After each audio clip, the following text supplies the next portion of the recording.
means modification of behavior. I have already told you what is the difference between change and modification.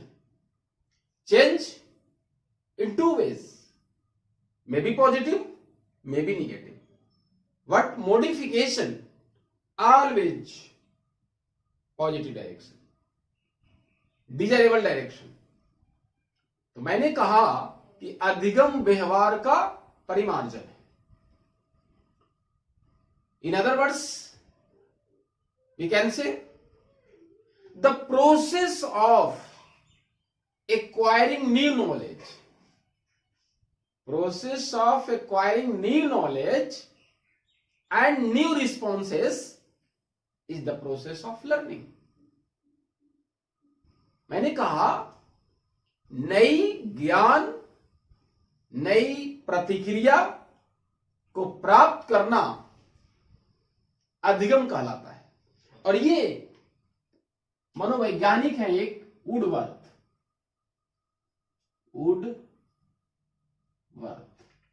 इनका पूरा नाम है Robert S Woodworth, है ना. S for है sessions, Robert sessions Woodworth. He said the process of acquiring new knowledge and new responses is the process of learning. अब यहां पे वुडवर्थ ने कहा one more, learning is modification of behaviour through experiences and practice. अधिगम व्यवहार का परिमार्जन. तो एक शिक्षक क्लासरूम में शिक्षण अधिगम प्रक्रिया कर रहा था. प्रस्तावना किया, प्रश्न पूछा, प्रश्नों का जवाब कुछ बच्चे दिए. उसके बाद उद्देश्य कथन के बाद वो शिक्षक प्रकरण पढ़ाना शुरू कर दिया. प्रस्तुतिकरण समाप्त हुआ. प्रस्तुतिकरण के बाद आई इवैल्यूएशन, पुनरावृत्ति का, प्रश्न करने का. उसका उद्देश्य होता है कि हमने पढ़ाया तो बच्चे सीखा क्या. तो वहां पे शिक्षक ने प्रश्न किया तो कुछ बच्चे ने जवाब दिया और एक बालक जिसका नाम था श्याम, वो जवाब नहीं दिया, पूरी तरह से नहीं दे पाया. पूछा गया बताइए आपने समझा नहीं. उसने कहा सर हमें थोड़ा सर दर्द की समस्या है, सवेरे से मैं सर क्लास में आया हूं, घर से चला था, उसी समय से हमारा सर दर्द दे रहा था. Listen carefully. जब शिक्षक ने यह सुना कि सर दर्द कर रहा था, तब यहां पे सोचने वाली बात है कि एक शिक्षक शिक्षण अधिगम प्रक्रिया कर रहा है और ये पूरी तरह से अधिगम वो क्यों नहीं हो पाएगा, क्योंकि उस बालक ने कहा कि हमें सर दर्द है. कहने का तात्पर्य कि यहां पे जो सर दर्द उसका है ये कहीं ना कहीं लर्निंग को क्या करेगा, प्रभावित करेगा, अफेक्ट करेगा. तो ये सर दर्द या और फिजिकल प्रॉब्लम्स लर्निंग को प्रभावित करता है. तो there are so many factors, बहुत सारे ऐसे कारक हैं जो अधिगम को प्रभावित कर रहा है. तो now we will discuss about factors affecting learning.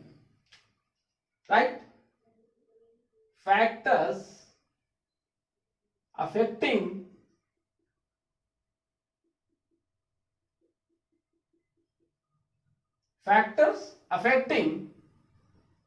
learning.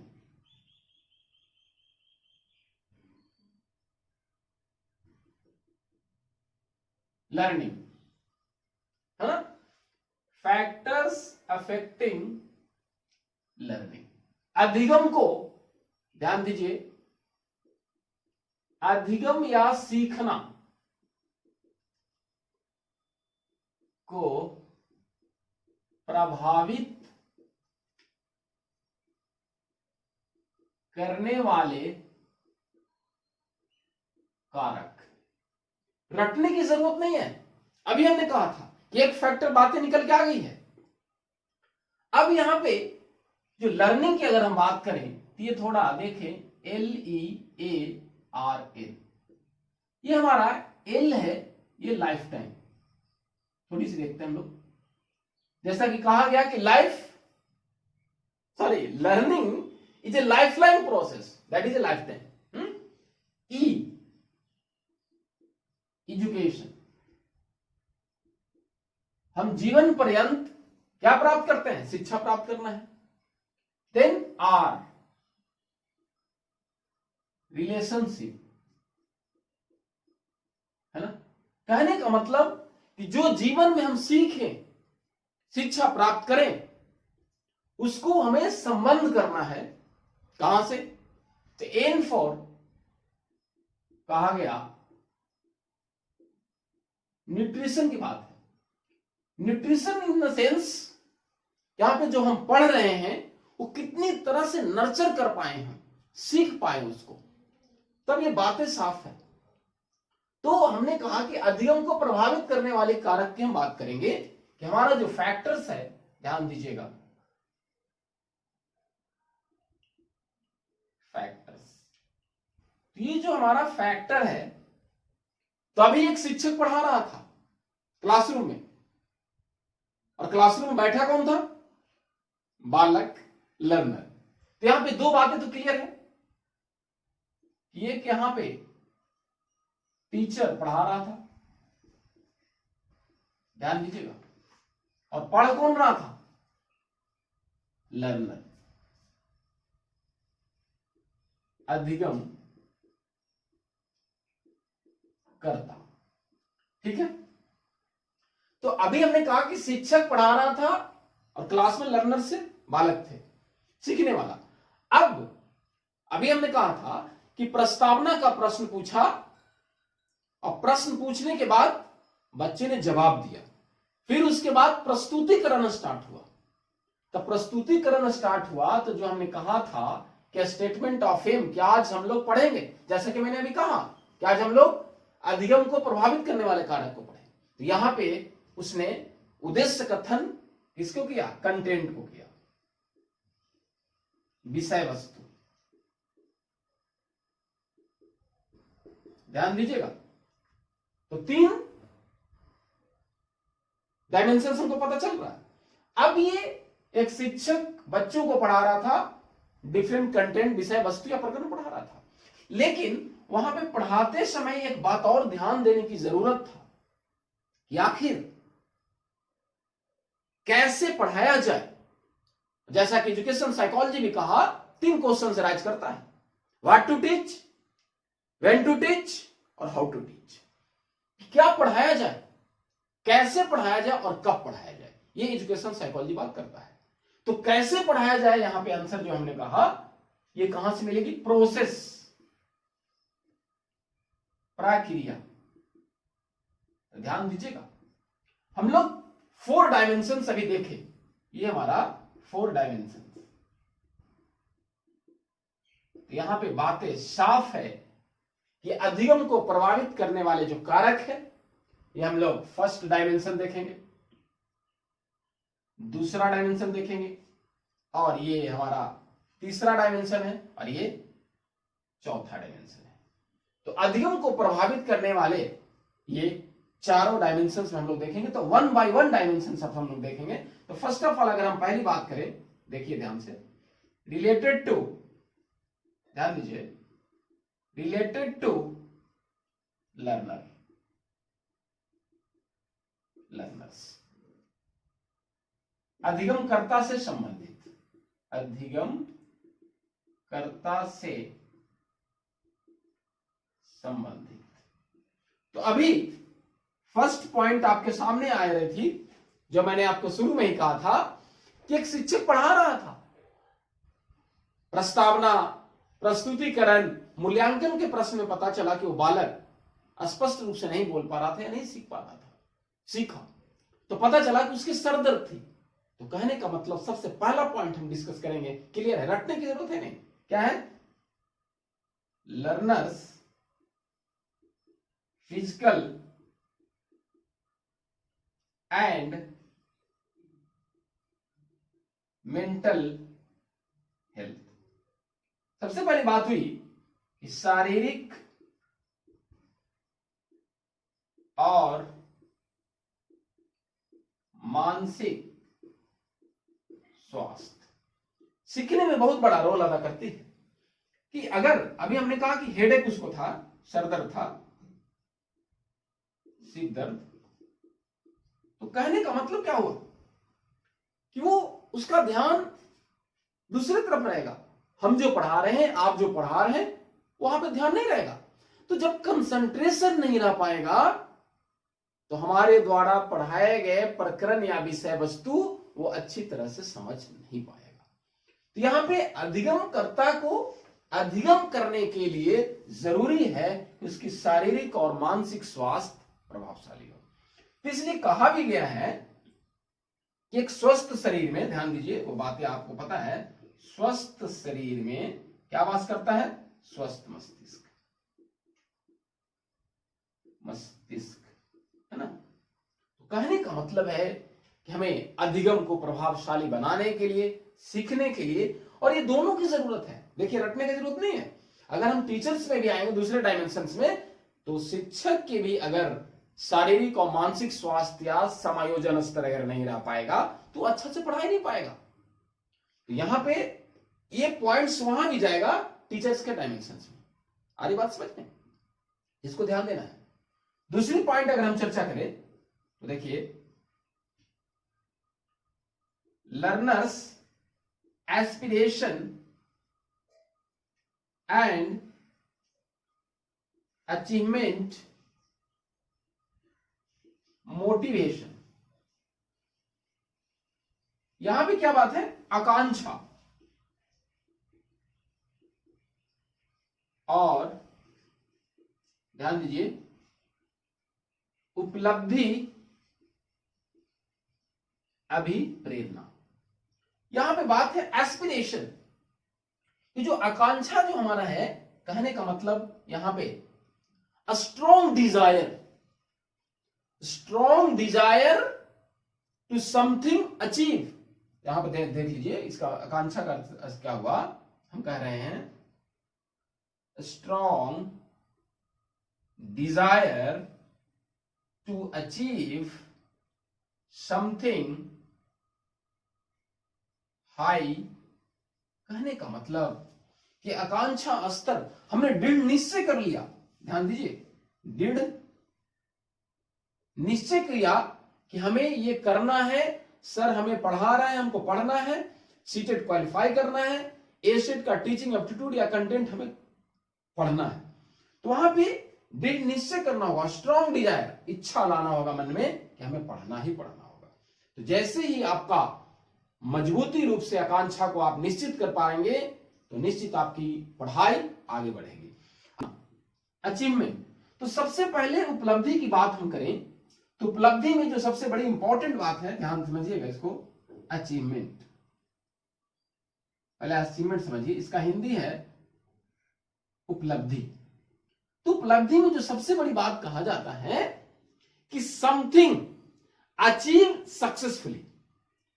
कोई भी प्रकरण पे ज्ञान या कौशल सफलतापूर्वक प्राप्त कर लिया गया हो, जिसमें सबसे बड़ा सक्सेसफुली जो मैंने कहा, ध्यान दीजिए, सक्सेसफुली अचीव्ड, सफलतापूर्वक प्राप्त कर लिया हो। कैसे? Through hard work and skill. ध्यान दीजिए, उपलब्धि की बात हो रहा है, कोई प्रकरण पे ज्ञान हम प्राप्त कर लेते हैं जिसमें सबसे बड़ा रोल किसका होता है? हार्ड वर्किंग, कठिन परिश्रम और कौशल के द्वारा। इतनी आसानी से नहीं मिलती है, आपको परिश्रम करना पड़ता है। परिश्रम के अलावा कोई रास्ता नहीं है, और परिश्रम और सक्सेस शॉर्टकट भी नहीं होता है, इसलिए आपको हार्ड वर्क करना होगा। तो अब यहां पे उपलब्धि प्रेरणा है, तो यहां पे ध्यान दीजिए, ये जो हमारा मोटिवेशन है, ये हम लोग नीट के सेंस में यूज करते हैं, जो सीटेट में बहुत पूछता है। क्या कहा मैंने कि मोटिवेशन के बदले दूसरे शब्द का प्रयोग जो किया जाता है वो नीड है। तो यहां पे हम कह सकते हैं need for achievement. Need for achievement, उपलब्धि की आवश्यकता जो हमारा यहां पर है। आवश्यकता क्यों है? क्योंकि हमें कुछ चीज अचीव करना है। Need for achievement. तो यहां पे ये बातें आ रही हैं कि यहां पे भी हमें आंतरिक रूप से अभिप्रेरित होकर कठिन परिश्रम करना होगा, जिससे हमें सफलता मिलेगी। और इस तरह उपलब्धि अभिप्रेरणा सकारात्मक होगा तो हमारा अधिगम भी सकारात्मक होगा। बेसिक पोटेंशियल ऑफ लर्नर, आधारभूत योग्यता ये जरूरी है। बेसिक पोटेंशियल, पोटेंशियल मतलब जैसा कि स्वामी विवेकानंद ने भी कहा कि education is the manifestation of perfection which already present in man. Already present in man, तो पहले से उस बालक में योग्यता पहले से है। तो अब ये बहुत बड़ा यहां पे निर्भर करता है कि बालक के, ध्यान दीजिए, बालक की क्या रुचि, अभिक्षमता, मनोवृत्ति और ये हमारी जो योग्यता, क्षमता, ये बहुत डिपेंड करेगा कि वो बालक पहले से कितना जानता है, सीखने का स्तर, लेवल ऑफ लर्निंग कहां तक है, वो हमें जानना होगा। मतलब कहने का मतलब मानसिक स्तर भी कह सकते हैं, मेंटल लेवल ऑफ लर्नर, मानसिक स्तर, ये हमें जानना जरूरी है। क्योंकि ये जानने के बाद ही बालक की उपलब्धि और प्रभावशाली होगा। तो कहने का मतलब है कि यहां पे बालक का पूर्व ज्ञान कितना है, प्रीवियस नॉलेज ऑफ लर्नर, पूर्व ज्ञान इंपॉर्टेंट होती है। कहने का मतलब पहले से कितना सीखा हुआ है, ये वहां पे अधिगम में ज्यादा प्रभावी होगा। जैसे एज फॉर एग्जाम्पल, शिक्षक पढ़ा रहा है तो बहुत सारे बालक, शिक्षक ने कहा कि कल हम ये टॉपिक पढ़ाएंगे, आप लोग पढ़ के आइएगा, ध्यान दीजिए। तो बेसिक पोटेंशियल पहले से उसको था, लेकिन अगर वो पूर्व तैयारी, प्रिपरेशन, रात में अगर उस टॉपिक्स को बुक में पढ़ लिया होगा तो वहां पे जब शिक्षक पढ़ाता रहेगा तो निश्चित है कि उसकी लर्निंग ज्यादा होगा। अगर नहीं रहेगा तो अफेक्ट करेगा, नहीं सीख पाएगा या कम सीख पाएगा। आज बात समझ में। नेक्स्ट हम लोग देखते हैं यहां पे, वो है क्या, गोल्स ऑफ लाइफ, जीवन के उद्देश्य। ये यहां पे जीवन के गोल्स ऑफ लाइफ क्या कहा गया कि व्यक्ति को अपने जीवन में उद्देश्य को निर्धारित करना चाहिए। सबसे पहले उद्देश्यों का निर्धारण करना चाहिए। कोई ना कोई एक एम बनाना है, उद्देश्य कि हमें टीचर बनना है ना, शिक्षक, क्योंकि अभी टीचिंग प्रोफेशन की बात करें, क्योंकि everybody know, we have already told you, I have already told you, teaching is a noble profession. तो हम तो शिक्षक की बात करेंगे। तो सबसे पहले हम ये उद्देश्य बना लिया कि हमको, और अगर यहां पे थोड़ा सा जोड़ दें तो कैसा टीचर, इफेक्टिव टीचर तो बहुत होते हैं, प्रभावशाली शिक्षक बनना है। तो प्रभावशाली शिक्षक बनना है तो हम पढ़ रहे हैं तो उद्देश्यों का निर्धारण कि हर एक शिक्षक जो पढ़ा रहे हैं हम उसको, प्रकरण को पढ़ते जाएं और उससे संबंधित होमवर्क या जो गृह कार्य, असाइनमेंट, प्रोजेक्ट्स जो दिया जा रहा है उसको हम बनाते रहें, तैयारी करते रहें। तो यहां पे उद्देश्यों के निर्धारण में कभी कभी आती है समस्या भी आती है, समस्या। तो इस समस्या से आपको क्या करना होगा, ये आपका पॉजिटिव भी निगेटिव भी। तो आपको यहां पे रचनात्मक तरीके से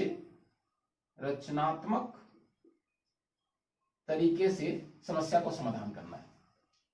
रचनात्मक मतलब आपकी जो सकारात्मक ऊर्जा है पॉजिटिव जो एनर्जी है उसको हम रचनात्मक कार्यों में लगाएं तो ज्यादा हम प्रभावशाली होगा जीवन के उद्देश्यों को। तो हमने क्या कहा कि जीवन के उद्देश्यों को प्राप्त करने में जब समस्या आए तो हम धैर्य से काम लेना है, तब हमारे उद्देश्यों का निर्धारण होगा। आगे देखें हम लोग, वो क्या है, रेडीनेस एंड विल पावर। ध्यान दीजिए, इसको बहुत इंपॉर्टेंट है, विल पावर ऑफ लर्नर।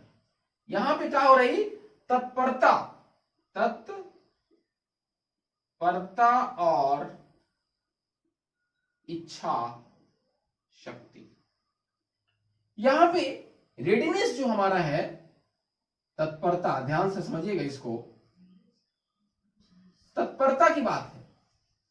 तो कहा गया कि एक शिक्षक को, चाहे हमारा सीटेट में क्वेश्चन रहे ये या आपका टीचिंग एप्टीट्यूड में क्वेश्चन रहेगा, कि सबसे पहले शिक्षक क्लासरूम पढ़ाने से पहले जरूरियत क्या है, तो उसको तत्पर करना है। क्या करना है हमको, तत्पर करना है, सीखने के लिए तैयार करना है। समझिए इसको, सीखने के लिए तैयार।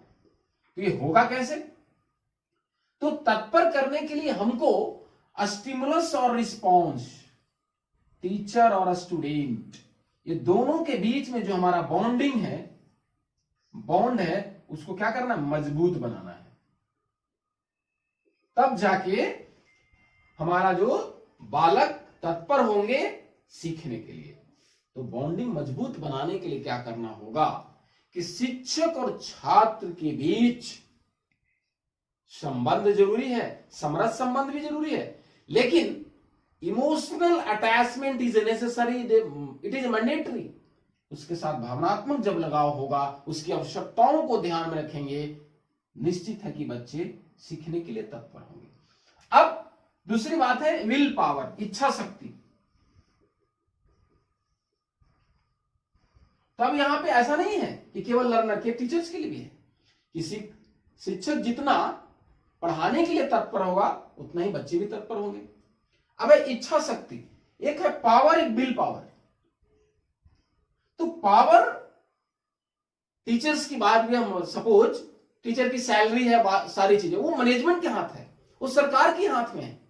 लेकिन विल, इच्छा, ये आपके हाथ में है कि हम बच्चों को पढ़ाएंगे तो भविष्य के लिए तैयार करना है हमको, और यही हमारा धर्म है, पढ़ाना ही धर्म है। और वो भी प्रभावशाली शिक्षक का गुण होता है कि आप आत्मा से, कहा गया कि जो इफेक्टिव टीचर होते हैं, teach from heart note book, किताब से नहीं पढ़ाना है, अंतरात्मा से पढ़ाना है। कहने का तात्पर्य कि आप जो प्रकरण पढ़ाना है तो पूरी तैयारी के साथ क्लासरूम में एकदम कंस्ट्रक्टिविज्म के आधार पर, संरचनावाद के सिद्धांतों पर आधारित पढ़ाना है, तो निश्चित है कि बालक तत्पर होंगे और उनकी इच्छा शक्ति ज्यादा होगा तो अधिगम भी ज्यादा होगा, अगर नहीं होगा तो कम होगा। फर्स्ट डायमेंशन जो हमारा था लर्नर, जो पहला डायमेंशन था ये हमने देखा। अब दूसरा डायमेंशन जो सेकंड था वो क्या था, रिलेटेड टू टीचर, है ना, शिक्षक से संबंधित। तो यहां पे याद करिए, पहला बात मैंने कहा था, जिस प्रकार से लर्नर का फिजिकल हेल्थ और मेंटल हेल्थ सही होना अनिवार्य है, उसी प्रकार से यहां भी टीचर का भी the level of adjustment and mental health, यहां भी जरूरत है समायोजन का स्तर, समायोजन का स्तर और स्वास्थ्य। कैसा स्वास्थ्य, मानसिक। कहने का मतलब कि फर्स्ट पॉइंट कि शिक्षक का समायोजन, एडजस्टमेंट जरूरी है वातावरण के साथ और बालक के साथ। समायोजन प्रभावी होगा तब होगा। और ये समायोजन कैसे होगा, एडजस्टमेंट कैसे सही होगा, प्रभावी कैसे होगा, जब उसका स्वास्थ्य प्रभावी होगा। मतलब कोई सर दर्द नहीं, पेट दर्द नहीं, क्योंकि थोड़ी सी अगर, क्योंकि पढ़ाना है और कोई फिजिकल काम नहीं है, ये मानसिक मेंटल डेवलपमेंट, कॉग्निटिव डेवलपमेंट से रिलेटेड है। इसलिए शिक्षक को भी शिक्षण अधिगम प्रक्रिया प्रभावशाली बनाने के लिए कि वो कारक प्रभावित ना करे, अधिगम हमारा मिनिमाइज ना हो, कम ना हो, ज्यादा हो, तो इसके लिए शिक्षक का स्वास्थ्य भी जरूरी है और उसका समायोजन स्तर भी स्तर है। समायोजन मतलब अब यहां पे दो बातें हैं, एक तो अपने शिक्षक सहपाठी के साथ समायोजन, उसके बाद इधर छात्र के साथ, और समायोजन परिवार में भी। ध्यान दीजिएगा, यहां पे फैमिली की बात मैं कर रहा हूं कि अगर वो टीचर का एडजस्टमेंट जो लेवल है फैमिली के साथ, परिवार के साथ अगर सही होगा तो निश्चित है कि उसकी टीचिंग लर्निंग प्रोसेस प्रभावशाली होगा ही होगा, यहां पे कोई दो राय नहीं है। चलिए दूसरी बात हम जो बात करने जा रहे हैं वो बहुत ही इंपॉर्टेंट है टीचर के रिस्पेक्ट में, ये है, लेकिन इससे ज्यादा जो सबसे ज्यादा जरूरी है वो देखिए क्या है, मास्टरी ओवर सब्जेक्ट मैटर। विषय वस्तु पर निपुणता या प्रवीणता। कहने का मतलब शिक्षक को जो सबसे बड़ी जरूरी चीज है वो कंटेंट पे आपको मास्टरी होना है। विषय वस्तु या प्रकरण जो हम पढ़ाने वाले हैं उसका ज्ञान, बोध और कौशल। कौशल कहने का मतलब कि वो जो विषय वस्तु पढ़ाने वाला है उसको क्लासरूम में किस तरीके से प्रस्तुत करना है, संरचनात्मक सिद्धांत पे प्रस्तुत करना है। अब इस संरचनात्मक सिद्धांत क्या कहता है कि प्रकरण जब इस शिक्षक पढ़ा रहा है तो बच्चे एक्टिव होकर उस पर रिस्पॉन्स करें, प्रतिक्रिया दें और ज्ञान का निर्माण स्वयं करें। इस प्रकार के मास्टरी होना विषय वस्तु पे। तो कहने का मतलब जब तक यहां पे शिक्षक, निपुणता का मतलब है जब तक यहां पे टीचर फैसिलिटेटर नहीं होगा तब ये संभव नहीं है, क्योंकि हमें ज्ञान का निर्माण इस प्रकार से करना है कि बालक क्या हो, ज्ञान का निर्माण सक्रिय होकर स्वयं करे। नेक्स्ट देखें हम लोग क्या है, तीसरा, art and skill of teaching. कला और कौशल शिक्षण के, है ना। अब ये आर्ट एंड स्किल जो बात आ रही है, ध्यान दीजिए, ये आर्ट और स्किल्स, ये कला जो बात है, कहने का मतलब ये इंटरनली होनी चाहिए कि हमने अभी कहा कि अंतरात्मा से पढ़ाने की जरूरत है, बुक से पढ़ाने की जरूरत नहीं है, ये हमको समझना होगा। अब स्किल, तो स्किल में यहां पे बहुत सारी बात है। अब यहां पे हम बात करें लैंग्वेज स्किल, यहां पे टीचिंग स्किल, तो हम बात करेंगे मुख्य रूप से स्किल ऑफ टीचिंग की बात करेंगे, तो यहां पे हम बात करेंगे शिक्षण कौशल की बात करेंगे। कहने का मतलब क्या हुआ कि विषय वस्तु का ज्ञान होना तो जरूरी ही है, लेकिन उसके साथ साथ विषय वस्तु को प्रस्तुत करने के लिए, ध्यान दीजिएगा, हमने कहा इसके फर्स्ट पॉइंट पे हमने कहा कि विषय वस्तु पे प्रवीणता होना चाहिए, लेकिन विषय वस्तु को प्रस्तुत करने के लिए कैसे प्रस्तुत करेगा, विभिन्न प्रकार के कौशलों का प्रयोग करके। ध्यान दीजिए, हमने क्या कहा, विभिन्न प्रकार के कौशलों का प्रयोग करते हुए क्या करना है, शिक्षण करना है, शिक्षण करना है। कहने का मतलब विभिन्न प्रकार के कौशल, जब भी हमने शुरू में क्लास में हमने कहा था आपको कि सबसे पहले शिक्षक क्या किया, प्रस्तावना कौशल, प्रस्तावना प्रश्न किया, दैट इज प्रस्तावना। उसके बाद उद्देश्य कथन किया। अब प्रस्तुतिकरण में सारे कौशल को ध्यान रखना है हमको, चाहे वो रीइंफोर्समेंट स्किल हो, स्टिमुलस वेरिएशन हो, how to write specific objective हो, ब्लैक बोर्ड राइटिंग स्किल हो, टीचिंग स्किल्स हो। तो यहां पे हम बता रहे हैं कि स्किल्स जो हमारा है, कौशल, ये ऑलरेडी हमने आपको पढ़ाया है, या हमारा देखना होगा तो आपको प्ले लिस्ट में आराम से ये सारी बात, टीचिंग स्किल्स, सारे शिक्षण कौशल आपको दिखाई देंगे। तो कहने का तात्पर्य मेरा क्या हुआ कि शिक्षक से संबंधित सबसे पहले समायोजन स्तर सही होगा तो अधिगम ज्यादा होगा, नहीं होगा कम होगा। उसके बाद विषय वस्तु का ज्ञान जरूरी है, विषय वस्तु का ज्ञान होगा तो बच्चों को अच्छे से पढ़ा पाएगा। अभी हमने कहा कि शिक्षक अगर वो कला कौशल के प्रयोग करते हुए शिक्षण अधिगम की प्रक्रिया करेगा तो अधिगम ज्यादा होगा। Personality traits and teacher behaviour. यहां पे बात है कि व्यक्तित्वशील गुण, व्यक्तित्वशील गुण और शिक्षक का व्यवहार। यहां पे व्यक्तित्वशील गुण का मतलब, कहने का मतलब है, मेंटल ट्रेट कहने की बात है कि आपको जो समयनिष्ठ है,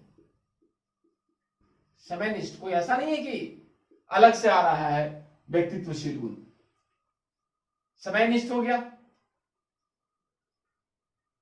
ईमानदारी हो गया, ये सारी चीजें, या बालक को जो सहयोग करने की बात है, संरचनावाद पे सिखाना है, संरचनावाद के सिद्धांत पे।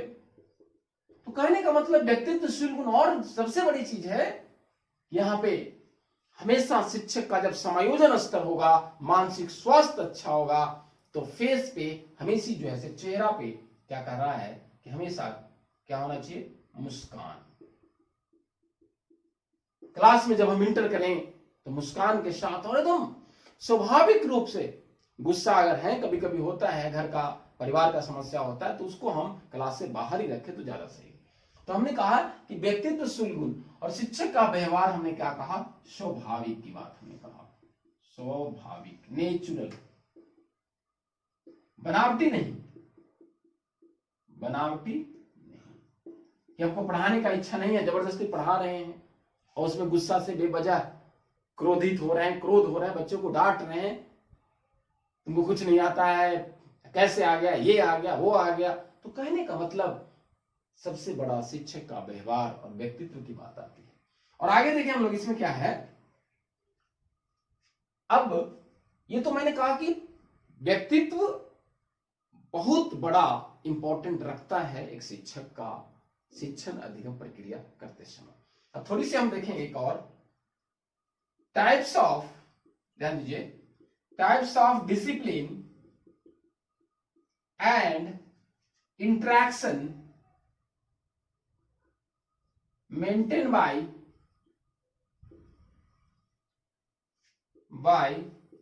टीचर, मेंटेन्ड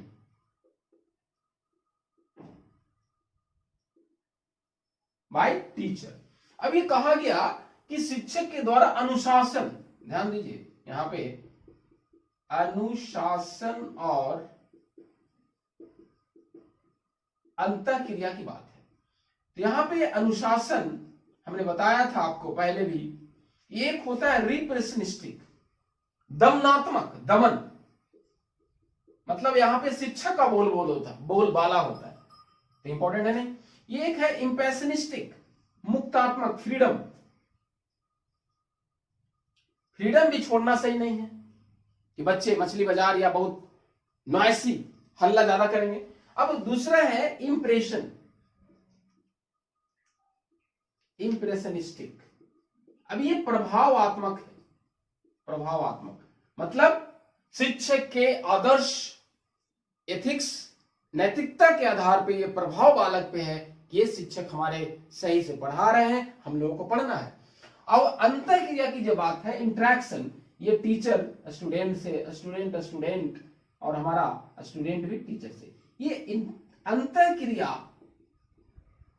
कैसे होगा? ये हमारा वाद विवाद से होगा।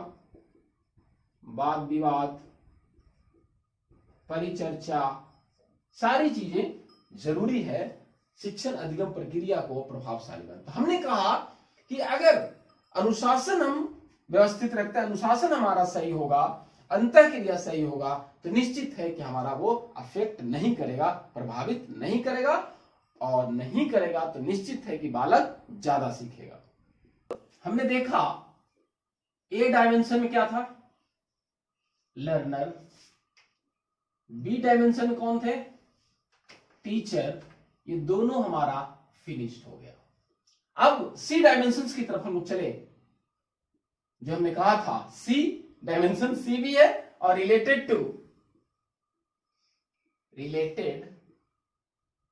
टू कंटेंट, विषय वस्तु से संबंधित, विषय वस्तु से संबंधित। तो ध्यान दीजिए यहां पे कि कंटेंट से रिलेटेड क्या क्या बात करना है हमको। तो कंटेंट से रिलेटेड 3 बातें करना है हम लोगों को, ध्यान दीजिएगा बहुत। पहला क्या करना है? नेचर ऑफ कंटेंट, ध्यान देना हम लोगों को। नेचर ऑफ कंटेंट कैसा होगा? दूसरा है selection of content, selection of contents, विषय वस्तु का चुनाव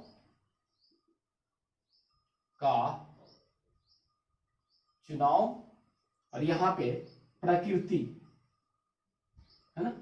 और लास्ट है ऑर्गेनाइजेशन ऑफ कंटेंट्स, आयोजन या कह सकते हैं संगठन। समझिए ध्यान से। अब सबसे पहली बात है कि नेचर ऑफ कंटेंट, जो हम पढ़ाने जाने वाले हैं, जो टीचर यहां पे पढ़ा रहा है, वो प्रकृति कैसा होगा? जो हम पढ़ा रहे हैं, ध्यान से समझिए इसको, जो शिक्षक विषय वस्तु या कंटेंट पढ़ा रहे हैं वो बच्चों की आवश्यकता के अनुरूप है, लुकिंग फॉरवर्ड है, फ्यूचरिस्टिक सोसाइटी है। कहने का मतलब एक वर्ड हम कह रहे हैं, प्रासंगिक की बात कर रहे हैं, रिलेवेंसी। ये हमको ध्यान में रखना है कि जो कंटेंट पढ़ा है वो एग्जामिनेशन में आए, भविष्य में आए, आगे उसके जीवन में काम आए, प्रासंगिक हो। और दूसरी अगर बात करें फॉर्मल है या नॉन फॉर्मल है, ये मैंने आपको बताया है, या इनफॉर्मल है, कैसी उसकी प्रकृति है। या हम लोग बात करें कि डायरेक्ट है, ध्यान दीजिए, या इनडायरेक्ट है, ये ध्यान देना होगा। प्रत्यक्ष, अप्रत्यक्ष, ये प्रकृति में हमको ध्यान देना होगा। विषय वस्तु सबसे बड़ी इंपॉर्टेंट है, वो हमारा प्रासंगिक है, बच्चे की आवश्यकता के अनुरूप है या नहीं, ये ध्यान देना है।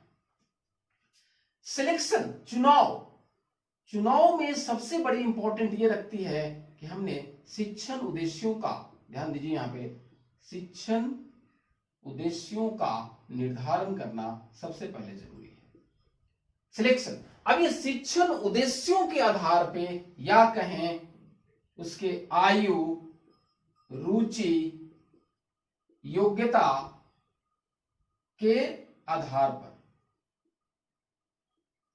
पर हमें क्या करना होगा? विषय वस्तु का चुनाव करना होगा। अब ये आयु, रुचि, योग्यता के आधार पर अगर चुनाव करेगा तो क्या होगा? बालक समझ के अनुरूप, कहने का मतलब ऐसे कर लीजिए, समझ के अनुरूप हमारा बालक क्या करेगा? सीखेगा।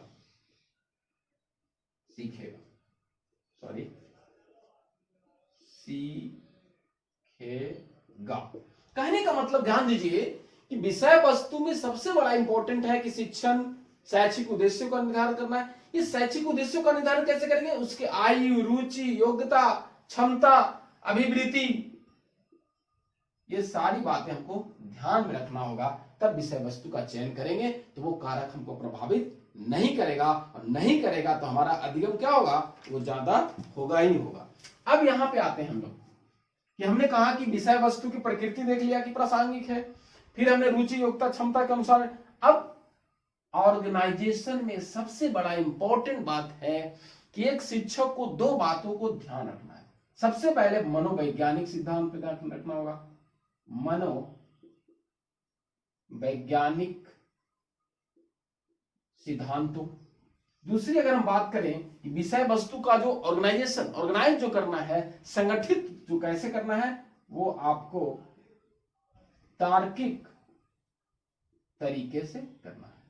अगर विषय वस्तु का प्रकृति और चुनाव हो गया, जब हम क्लासरूम में प्रस्तुति कर रहे हैं, प्रेजेंटेशन कर रहे हैं, तो वहां पे दो बातों को ध्यान देना होगा। मनोवैज्ञानिक सिद्धांतों, अब ये मनोवैज्ञानिक सिद्धांत तो आपको पता है कि वो हमारा इंडिविजुअल डिफरेंस पे आधारित होगा, व्यक्तिगत भिन्नता पर आधारित होगा, उसकी रुचि योग्यता क्षमता के आधार पर होगा। और दूसरा तार्किक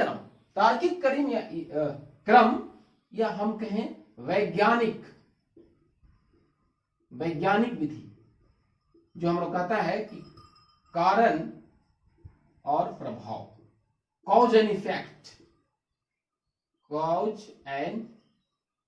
इफेक्ट, इस सिद्धांत पर आधारित होगा कि अगर हम विषय वस्तु का मनोवैज्ञानिक सिद्धांत पर आधारित रखेंगे, तार्किक क्रम में व्यवस्थित करेंगे, तो निश्चित है कि हमारा अधिगम ज्यादा होगा, नहीं करेंगे कम होगा। तो देखिए, तो हमारे ए देखा, बी देखा, सी भी देख लिया हम लोग अभी जस्ट, वो क्या था, कंटेंट से रिलेटेड, ये भी हमारा फिनिश हो गया।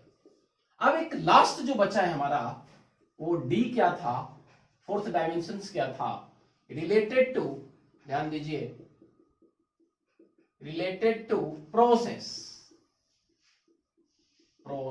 प्रक्रिया से संबंधित।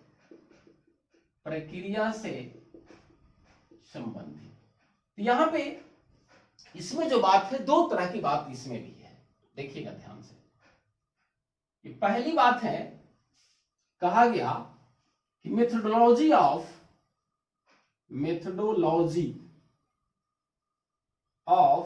Providing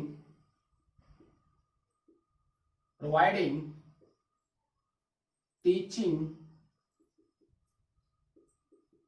learning. अब ये शिक्षण अधिगम प्रक्रिया को प्रोवाइड करने के लिए मेथोडोलॉजी क्या होगा, विधियां, ध्यान दीजिए क्या होगा, तो यहां पे ध्यान देना। और दूसरी बात यहां पे क्या कह रहा है कि टीचिंग लर्निंग इन्वायरमेंट की बात है, यहां पे ध्यान दीजिए। ये हमारा दूसरा है, और ये हमारा इसमें पहले की बात करेंगे। तो मेथोडोलॉजी में कौन कौन सारी बातों को ध्यान में रखना है एक शिक्षक को, ध्यान दीजिएगा। तो यहां पे सबसे बड़ी बात है कि जो एनसीएफ में भी कहा गया, ध्यान दीजिएगा, एनसीएफ 2005 में भी कहा गया कि connecting knowledge to life outside the classroom, कि ज्ञान जो हम सिखाएं या जो हम सीखें उसको विद्यालय के बाहरी जीवन से जोड़ना है, तो सबसे बड़ी बात है, ठीक है। तो जब बाहरी जीवन से जोड़ेंगे कैसे, तो उसके पहले हम लोग क्या करना होगा, connecting new knowledge from previous knowledge, पूर्व ज्ञान से नई ज्ञान को जोड़ना होगा। पहला अगर पॉइंट हम बात करें तो मेथोडोलॉजी में होगा पूर्व ज्ञान से नई ज्ञान को जोड़ना, ये दैट इज मोस्ट इंपॉर्टेंट। और दूसरी बात हमने क्या कहा कि जीवन या वास्तविक जीवन से संबंध, मतलब कोरिलेशन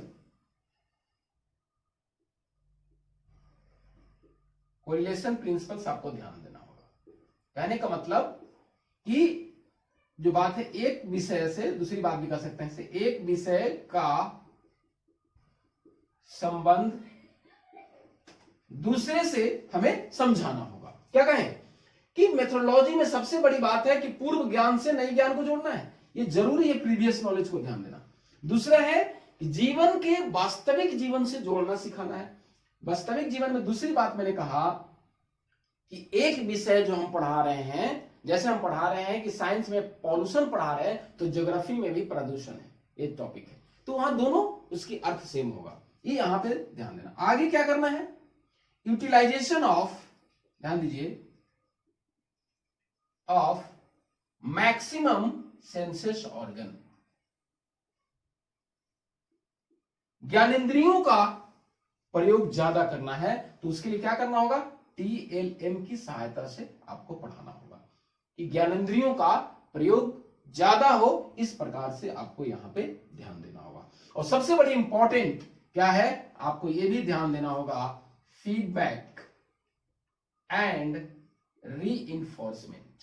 ये सबसे बड़ा इंपॉर्टेंट बात है कि पृष्ठपोषण, पृष्ठ होगा पोषण और पुनर्बलन, ये बहुत इंपॉर्टेंट है। और ये जितना भी हम पढ़ा रहे हैं, ये हमारा सीटेट के साथ साथ जो सबसे बड़ी बात आ रही है, शिक्षण योग्यता, है ना, ये सारा लर्निंग का वहां पे सवाल आएंगे। तो हमने कहा कि मेथोडोलॉजी में सबसे बड़ी बात कहा कि फीडबैक और रीइंफोर्समेंट, पृष्ठपोषण और पुनर्बलन देना बहुत ही आवश्यक है। और ये मैंने बताया है आपको कि पुनर्बलन कौशल वहां पे मैंने बताया है कि बच्चों को रिस्पॉन्स आने के बाद हमें very good, excellent, carry on, what are you saying, I like it, ये सारी बातें हमको यहां प्रयोग करना है मेथोडोलॉजी में। अब थोड़ी सी यहां पे देख लीजिए, शिक्षण अधिगम वातावरण में क्या करना है, शिक्षण अधिगम वातावरण, ये भी कोई ज्यादा डिफिकल्ट नहीं है। यहां पे क्या करना है आपको, सोशल इमोशनल, ध्यान दीजिए, यहां पे क्लाइमेट की बात करना है, सामाजिक सांवेगिक। यहां पे सबसे बड़ी इंपॉर्टेंट कहा गया कि शिक्षण अधिगम वातावरण को प्रभावशाली बनाना है, तो शिक्षक छात्र के साथ भावनात्मक लगाव जरूरी है। और जब ये भावनात्मक लगाव होगा तो यहां पे यहीं से नैतिकता, संस्कार, व्यवहार, ये यहीं से आती है।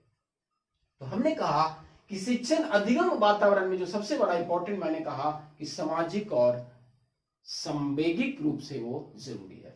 और ये वातावरण इन द सेंस यहां पे भी बात आ रही है कि वातावरण कैसा होना चाहिए, सकारात्मक सोच, उस तरह के इन्वायरमेंट में उस तरह के लोगों से हम मिलेंगे और उस तरह की बात अगर क्लासरूम में करेंगे, सकारात्मक, नो निगेटिव, तो हमारा अधिगम प्रभावित नहीं करेगा।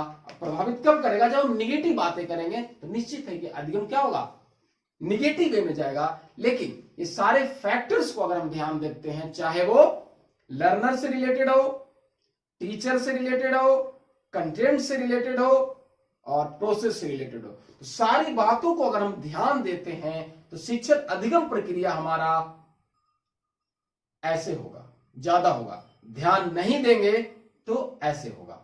धन्यवाद।